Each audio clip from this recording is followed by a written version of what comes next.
Well, good morning. My name is Zack Thompson. I'm on staff here at Calvary Bible Church, and I got to say so many things that I loved about Kids Week, and I'm really glad I forgot to say many of them because I would have kept going on and on. It was a really incredible week, and if you were part of that, whether praying from afar or here the entire week or even for part of it, thank you so much for making that week happen. There's so many incredible stories that we're still hearing coming out of that week. One in particular, I said I wasn't going to do this. I'll still tell stories. One in particular, we challenge the kids. We see it as a time that we are giving back as well. So how can we help give back? And we had this goal that we set to provide a village with a pair of different livestock animals. They call it an ARC bundle. And we said, how great would it be if we can raise enough money for one of these ARC bundles to give away, to help give to this village? And one of the bundles cost $1,580. So it's a lofty goal for 90 kids. They brought in $1,592. So now we need to figure out what to do with $12 extra. It was an incredible week, so thank you for worshiping and being an extension of that this morning.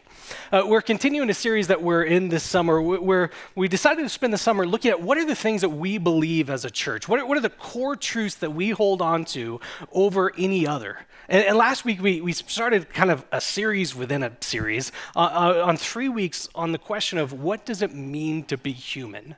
And the thing that we landed on first is our shared origin. In our statement of faith, in this document that contains the truths that we believe, it starts off by saying that we believe that God created Adam and Eve.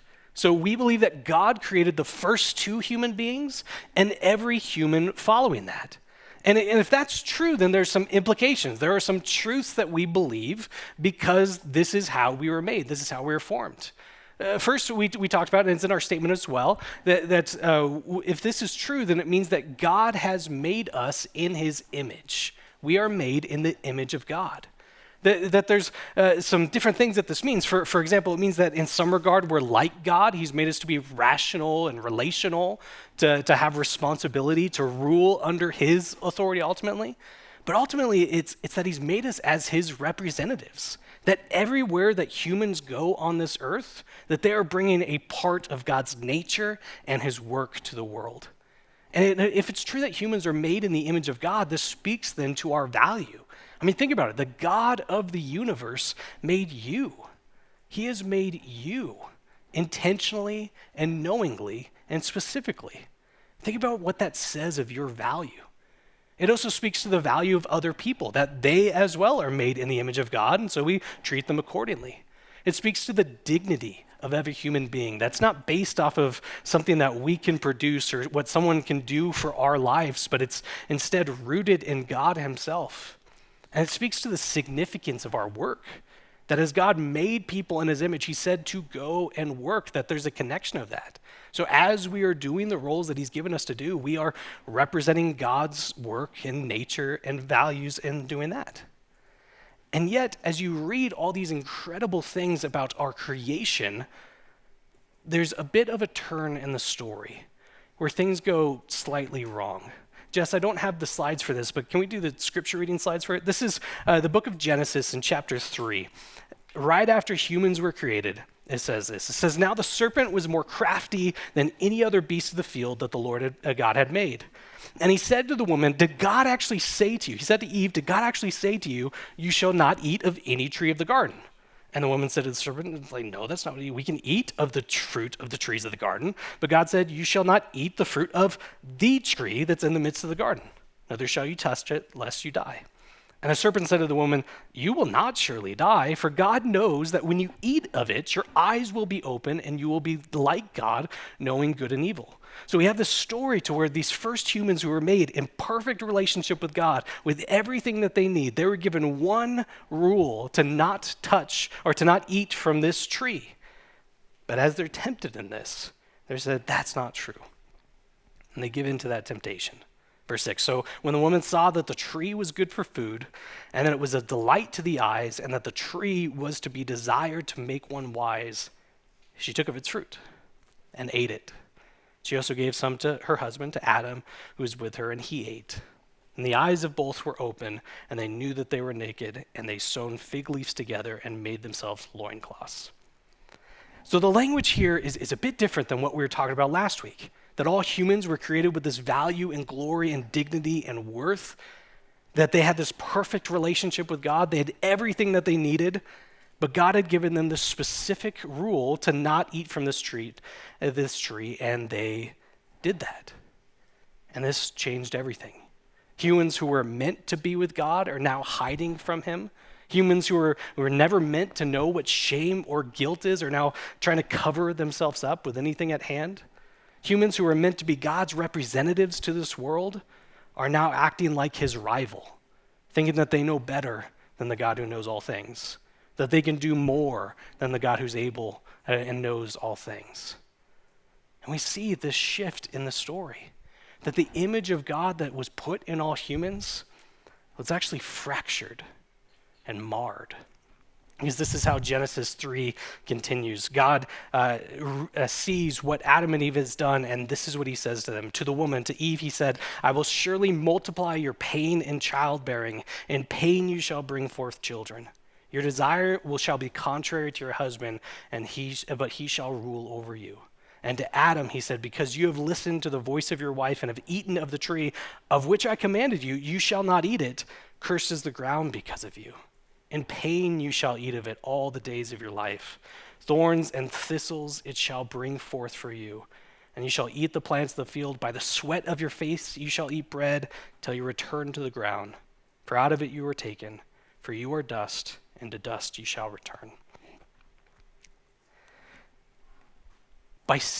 What we see here is that the language that we see in the first couple chapters has changed dramatically. Where everything was called good, now there's talk of strife and toil. Where we look at how God created humans to be, there's a complete reversal of just about all of it. God said that he has made us to work the land, and it's part of our role. It's a part of how he's made us to be, and now that work has been tainted and made difficult, just turned into mere exertion.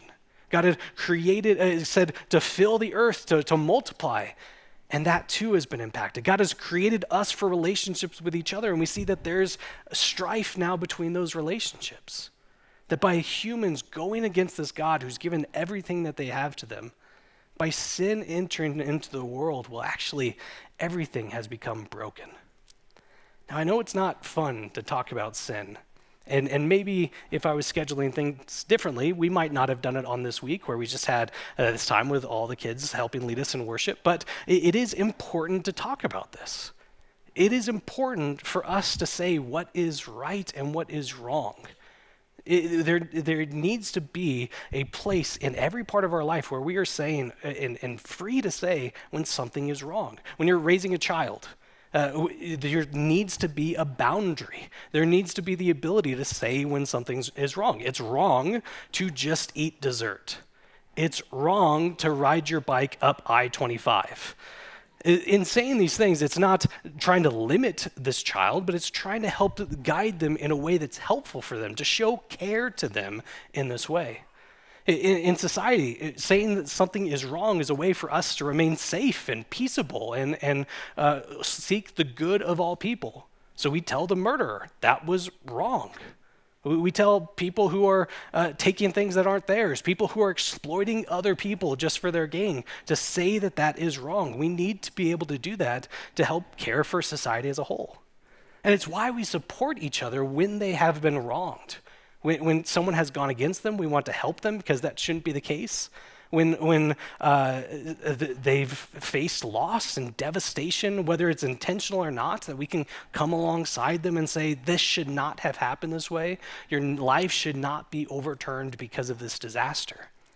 In these moments, we have to be able to say what is wrong to function as individuals, as society.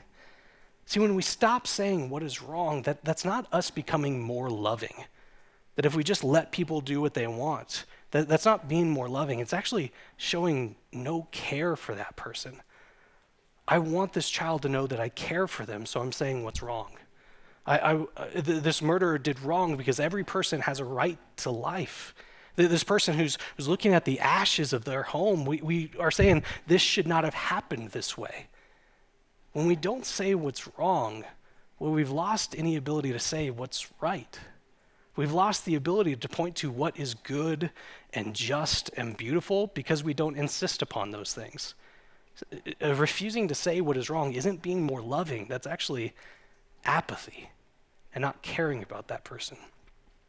And I think, honestly, you ask people, and they're very comfortable in saying what's wrong. Every group will look at other groups and say what is wrong, what to them is a sin. People are comfortable with this. Even those who say, oh, it's just live and let live. If they insist upon that, they're telling people who don't insist upon that they are wrong. Everyone speaks about who has done sin, who has wronged their group. I think it's just that we don't like being the recipients of that. And the Bible is very clear all throughout that there is a lot that is wrong. So this morning we're going to look at what is wrong in the world. And we're going to look at what is wrong in others. And then we're going to look at what is wrong in ourselves. So as we look at the Bible and we look at what is sin, what is wrong in this world, we'll look at the world, others, and ourselves. If you have a Bible or a phone or you're comfortable with turning with me, can you turn to Romans chapter 5? It's in the New Testament, the second half of the book. There's a table of contents on the front end that will tell you where Romans is. We have Bibles in the back, or we'll put it up on the screen. In fact, Jess has already put it up on the screen. You could follow it along there. I just always want to show where is this coming from, that this is not me, hopefully not making this up, but this is what God has revealed as his truth. So as we look at what is wrong in this world, we see this example coming to us from Romans chapter 5, starting in verse 12. It says, therefore, just as sin came into the world through one man, and death through sin, and so death spread to all men because all sinned. For sin indeed was in the world before the law was given, and sin was not counted where there is no law, and yet death reigned. From Adam to Moses, even over those sinning, whose sinning was not like the transgression of Adam, not like what we just read about in Genesis 3, who was a type of the one who was to come. So a couple things that I want to focus on here. We'll start by just asking a question that gets asked all the time. What is wrong with the world? You ask anybody that question, they'll be quick to give you some answers. In fact, some of the answers that you might hear from different groups of people might conflict with each other. What's wrong with the world? Oh, there's too much of this thing. That's what's wrong. And then other people will look, actually, there's not enough of that thing. That's what's wrong with the world. So who's right in that moment? And so it ends to some debate as we're trying to figure out what is wrong with the world. Or maybe we're not trying to diagnose it. We just throw up our hands and we say, yeah, it's this era, this time that we're living in. It's just too far gone. If we can just get to a better time, that's when things were better. If we could just make things like it were, that would make things so much better.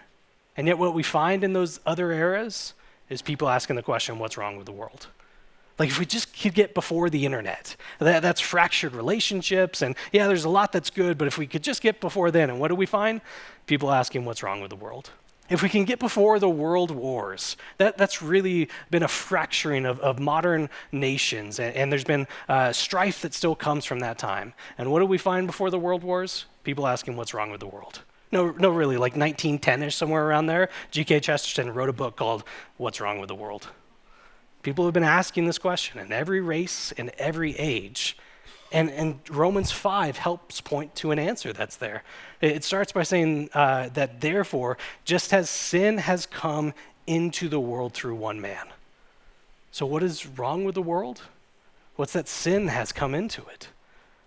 That it has been shaped and marred by that.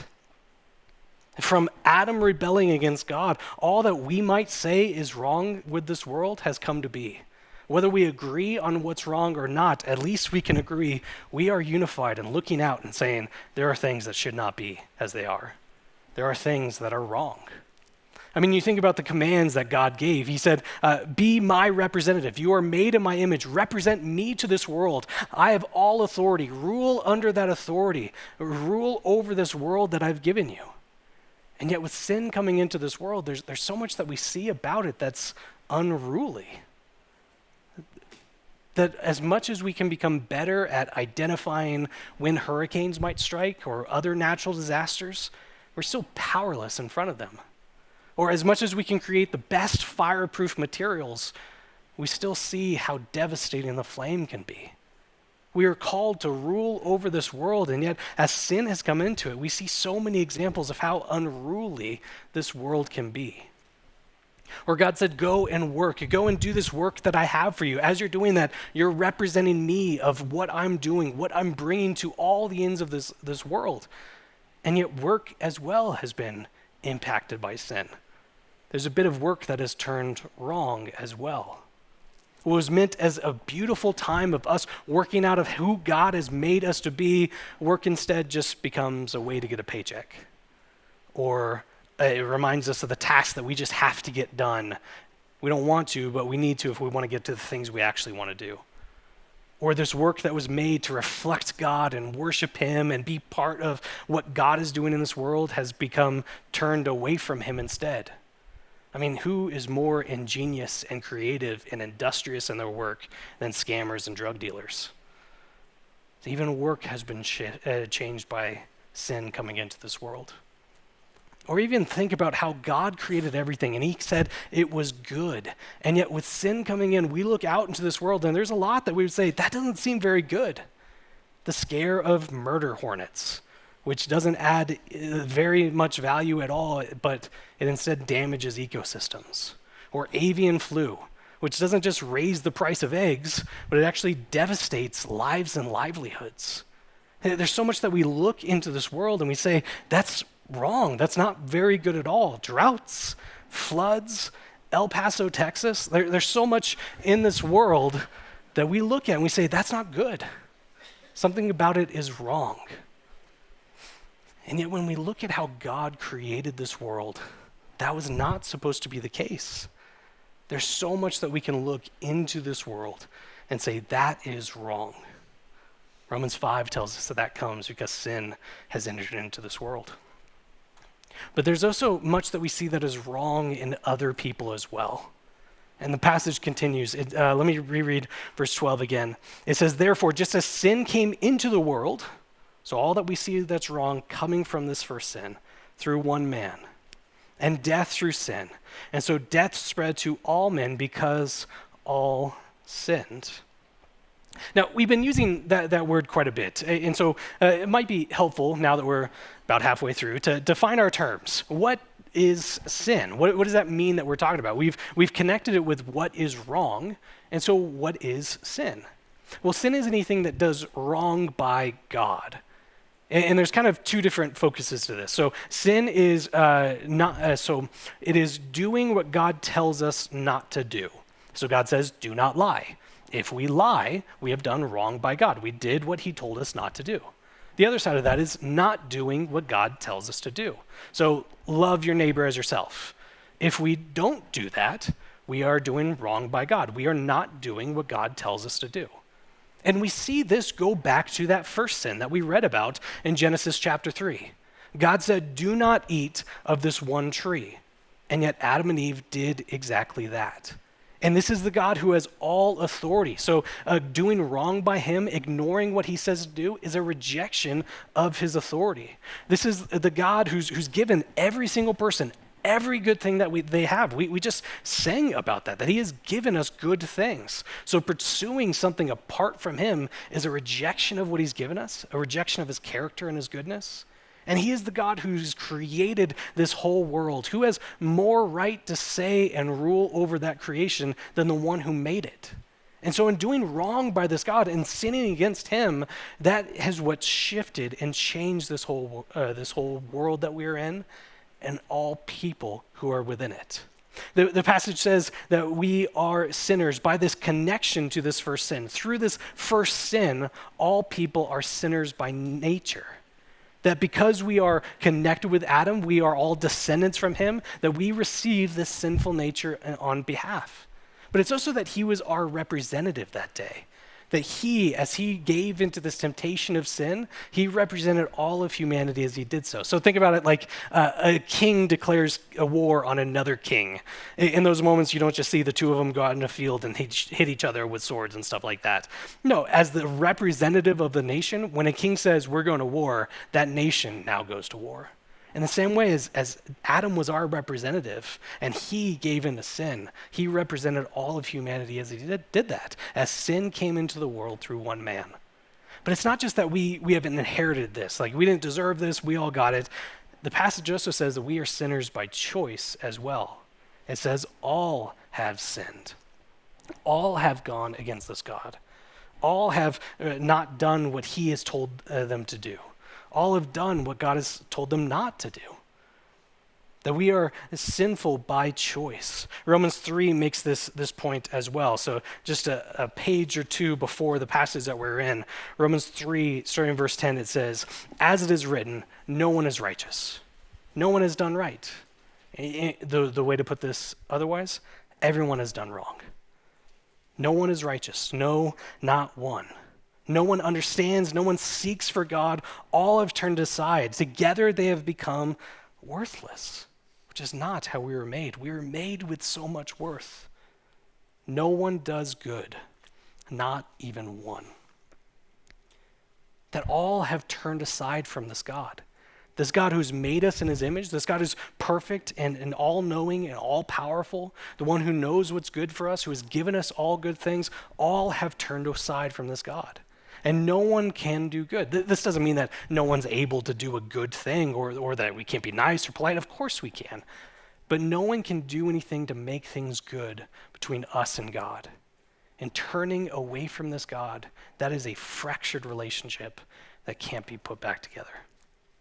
And I think that if we look, we acknowledge that, yeah, I think that's right. I think there's a sense of us that knows that there is something wrong in this world. That we're giving in new examples of tragedy time and time again that maybe we just get numb to. But I think they point us to something being wrong. And I think as we look at people, we see, yeah, there's something wrong there too. Things aren't the way that they're supposed to be.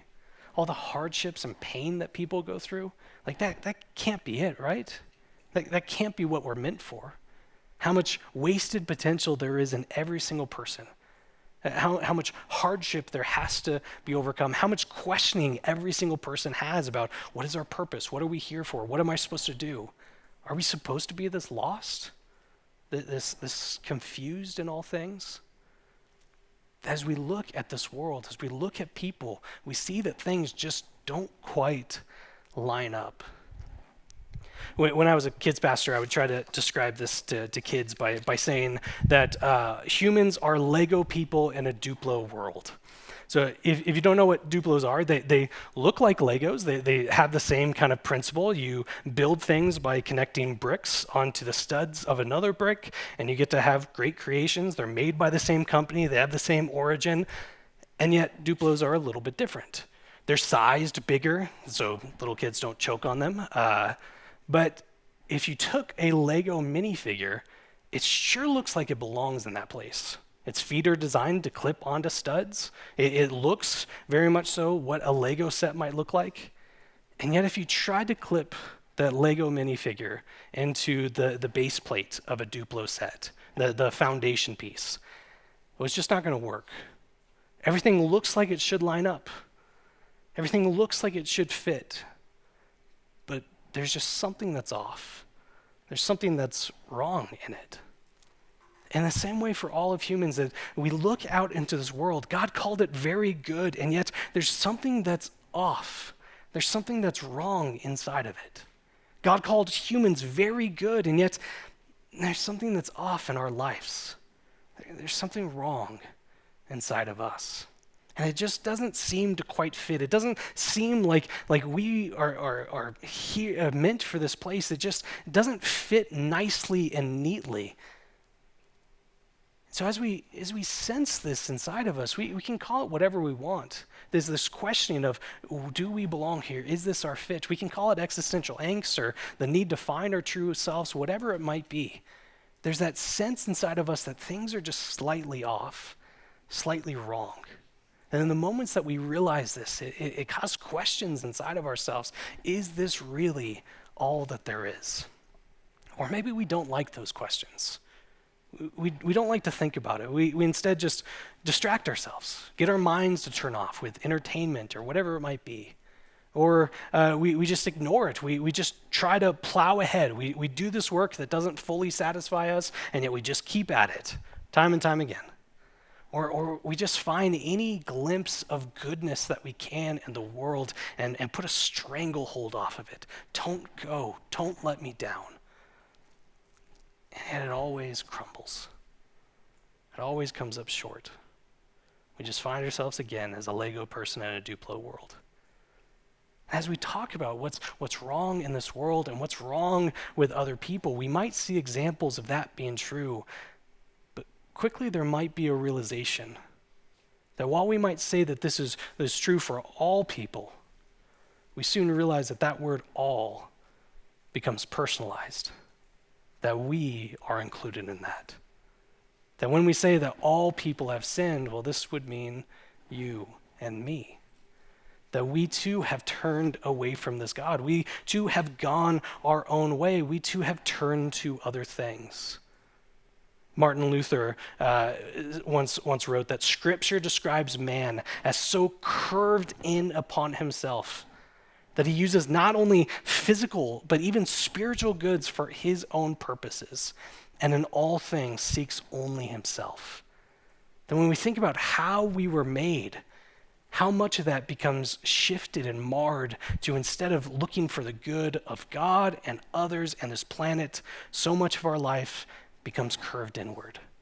That we were made for work, to glorify God, to represent him to all the world, and yet so much of this, the work that I do is just to further myself.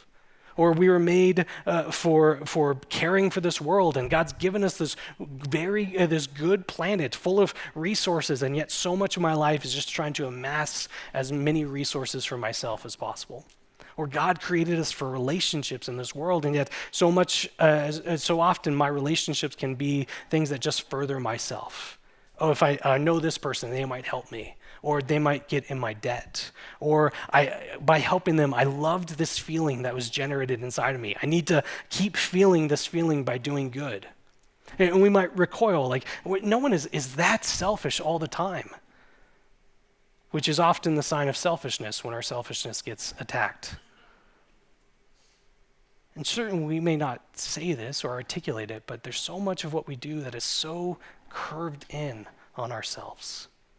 Luther says that even spiritual goods, that even interaction with God can be done just in a way for my benefit only. All right, God, I'm going to read your Bible. I'm going to do all the things that you tell me to, and then you'll be able to do what I want you to do. Of course, we're never explicit in any of this. No one creates a life plan that starts off with exploit as many people as possible. No one looks to God and says, what can I do to get you to owe me one? But we do have these moments of clarity, as we look around and it's the question of, how did I get here? How did things go so wrong? And it's in those moments that we see that there's not just sin in the world, there's not just sin in other people, there's sin in us as well. That all have turned away from this God who designed us and gave us every good thing, who's made us in his image, who's given us all that we have, who's given us a role to have, who's given us value and worth and glory and honor, that we have turned away from him and said, no, I can do it on my own. I got this. I know better than you do of what's good for me. To the God who knows all things, I can do better with what I have. To the God who can do all things, who's given us all things. That all have sinned. So this changes who we are, that we were made to have this relationship with God, but instead becomes this impassable chasm between us and him. So we ask questions about what is our purpose when we have been severed from the God who's given us our purpose. That the image of God that's in us, and yes, it's still in us after the fall, but it's been marred, and so it's not quite what it's supposed to be. So it's this question of, what is my value and what is my worth, because we aren't reminded of what's been given to us. That the relationships that we were meant to have with God, with each other, with this world, have been shattered in so many pieces that there's not enough crazy glue in the world to put it back together. That no one can escape this. No one can escape sin. All have done it. So instead of the lives that we were made for, we live lives of guilt and shame and condemnation and death, physical and spiritual. That sin corrupts the whole world, resulting in suffering and loss and hardships. That the relationships that we were made for with God, one another, and the world have been changed. And how grateful are we that the Bible doesn't end there? We'll talk about more of what is the cure for sin, what is the hope we have in the future next week, but it would be so inappropriate to leave it there. The Bible says there's sin in the world and others and ourselves. Have a good rest of the Sunday. Instead, it would be so inappropriate to speak about these shattered relationships without pointing to the restoration that is found in Jesus.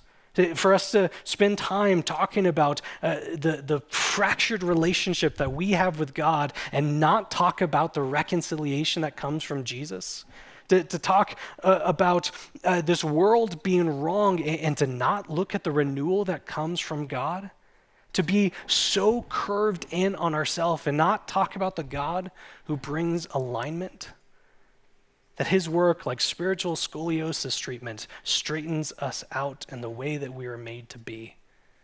That he has come. While we have turned away from this God, God pursued us.